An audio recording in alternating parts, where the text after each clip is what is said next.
Please do like share and subscribe, और कृपया करके इस चैनल को बढ़ाने के लिए आप इसको सब्सक्राइब कीजिए, साथ साथ अपने दोस्तों के बीच में भी इसको शेयर जरूर। गुड इवनिंग फ्रेंड्स, आज की अपडेट कुछ इस प्रकार से है। नेपाली प्रधानमंत्री पुष्प कमल दहल प्रचंड अपनी 2 सप्ताह की चीन और न्यूयॉर्क यात्रा के बाद शनिवार को काठमांडू लौट आए हैं। काठमांडू को त्रिभुवन अंतर्राष्ट्रीय हवाई अड्डे पर पहुंचने के बाद मीडिया से बात करते हुए दहल ने चीनी राष्ट्रपति शी जिनपिंग की महत्वाकांक्षी परियोजना बेल्ट एंड रोड इनिशिएटिव का कोई उल्लेख नहीं किया। हालांकि बीजिंग में बातचीत के बाद नेपाल और चीन ने साझा तौर पर इस परियोजना को आगे ले जाने पर सहमत हुए थे। नेपाल के इस कदम को भारत और अमेरिका के लिए अच्छी खबर माना जा रहा है।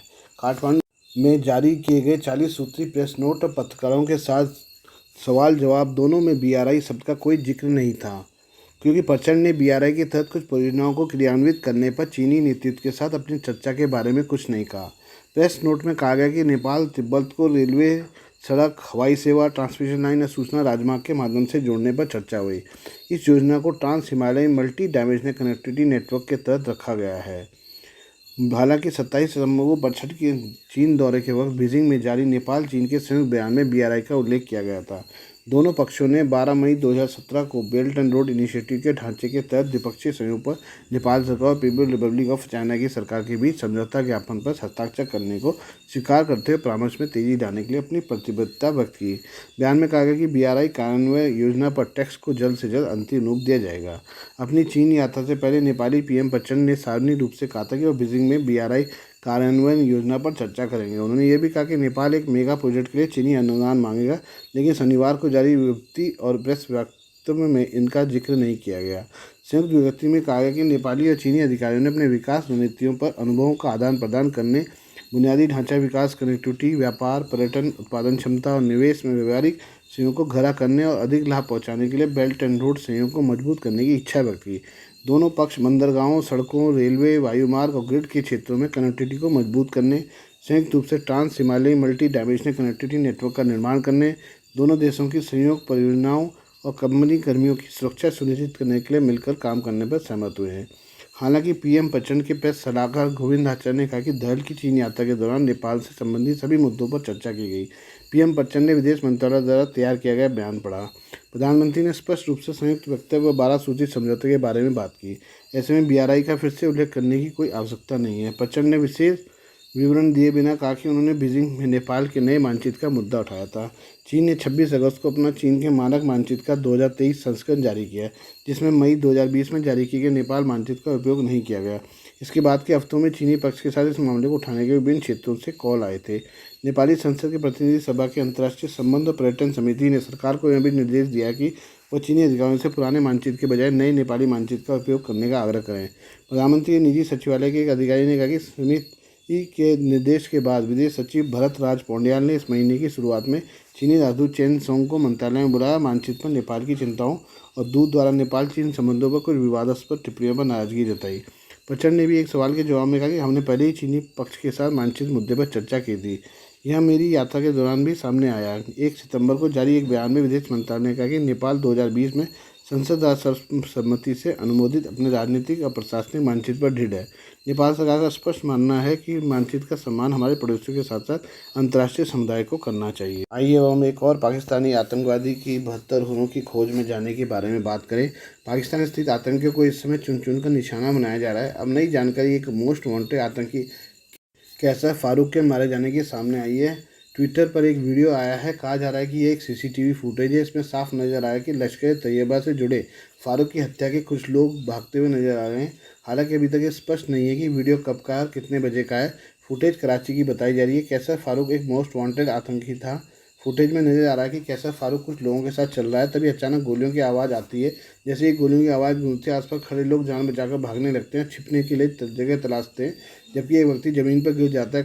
कहा जा रहा है कि वह शख्स आतंकी कैसर फारूक है। पाकिस्तान के अखबार डॉन की रिपोर्ट के मुताबिक कराची में कैसर फारूक नाम के शख्स की गोली मारकर हत्या कर दी गई है।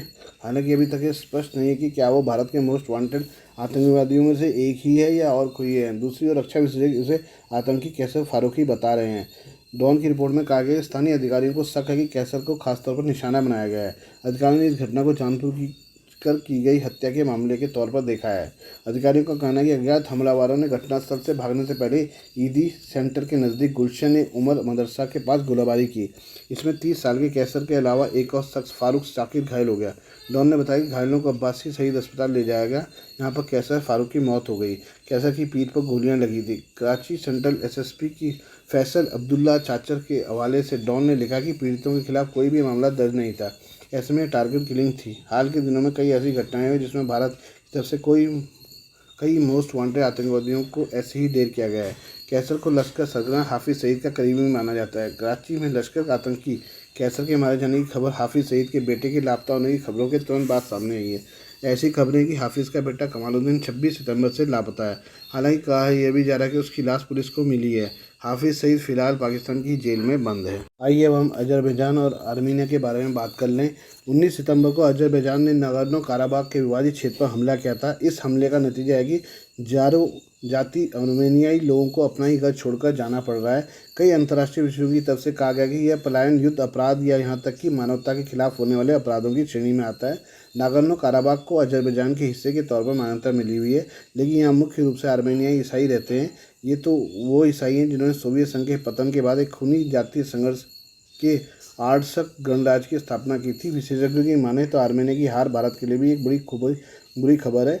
कई विशेषज्ञ मानते हैं कि जब आर्मेनिया और उसके जातीय क्षेत्र नागोर्नो काराबाख की बात आती है तो भारत का जिक्र होना भी लाजमी है। भारत की तरफ से पिछले कुछ वर्षों में आर्मेनिया को हथियारों की बिक्री से लेकर यहाँ पर अंतर महाद्वीप रेल लाइनों से लेकर क्षेत्र में अजरबैजान की आक्रामकता तक की निंदा की गई है। ऐसे में इससे उसकी इस क्षेत्र पर स्थिति स्पष्ट है। ऐसे में आर्मेनिया पर भारत की चुप्पी का बड़ा नुकसान हो सकता है।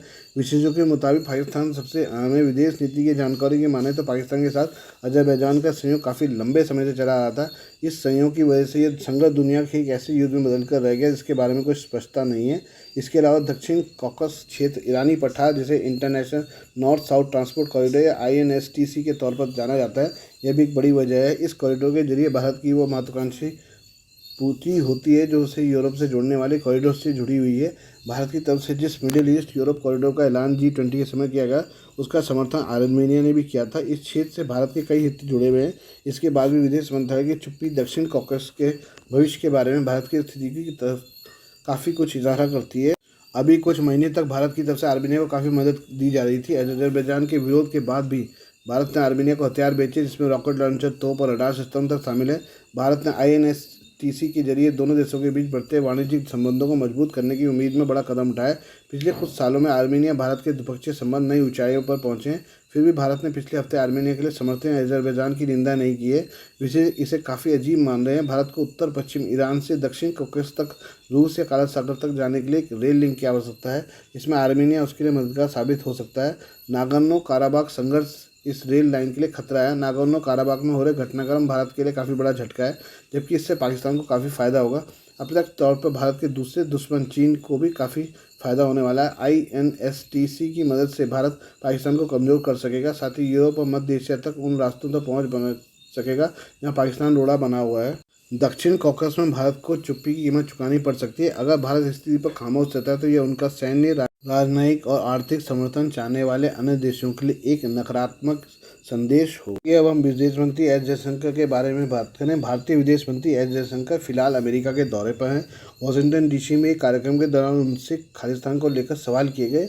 इस दौरान उन्होंने सिख समुदाय की तारीफ की और कहा कि चरमपंथियों की संख्या बहुत कम है और पूरे समुदाय का प्रतिनिधित्व नहीं करते हैं। शुक्रवार को वॉशिंगटन DC में एक प्रेस कॉन्फ्रेंस के दौरान एस जयशंकर ने कहा कि ये सभी जानते हैं कि मोदी सरकार सिख समुदाय का कितना ध्यान रखती है। बीते 10 सालों में सिखों की सरकार ने कई कदम उठाए हैं। जयशंकर ने कहा कि मुझे नहीं लगता कि जो चर्चा खालिस्तानी मुद्दा आजकल चल रही है वो पूरे सिख समुदाय का प्रतिनिधित्व करती है। जो आतंकवाद, अलगाववाद की बात कर रहे हैं वो बहुत ही कम लोग हैं जिन पर संबंधित सरकारों को कार्रवाई करनी चाहिए। हमें इस पूरे समुदाय का मामला नहीं मानना चाहिए। इस दौरान एस जयशंकर ने कनाडा पर निशाना भी साधा और कहा कि मौजूदा समस्या कनाडाई सरकार द्वारा आतंकवाद, कट्टरपंथ और हिंसा को छूट देने के चलते हुई है। भारतीय विदेश मंत्री ने कहा कि तथ्य ये है कि कनाडा और कनाडाई सरकार के साथ यह समस्या हाल के कुछ सालों में हुई है। समस्या आतंकवाद, कट्टरपंथ और हिंसा को छूट देने के चलते हो रही है। जयशंकर ने कहा कि कनाडा द्वारा दी जा रही छूट इस बात से भी पता चलती है कि हमने कुछ लोगों का प्रत्यावर्तन करने की मांग की थी, लेकिन अभी तक उसकी तरफ से कोई जवाब नहीं दिया गया है। जबकि तथ्य ये कि ये वो लोग हैं जो साफ तौर पर भारत में हिंसा और गैरकानूनी गतिविधियों में लिप्त हैं और उन्होंने खुद इसकी घोषणा की है। मतलब यह कोई दबी छिपी बात नहीं है। आज के लिए बस इतना ही, बाकी मिलते हैं कल आपसे नई खबरों के साथ। धन्यवाद।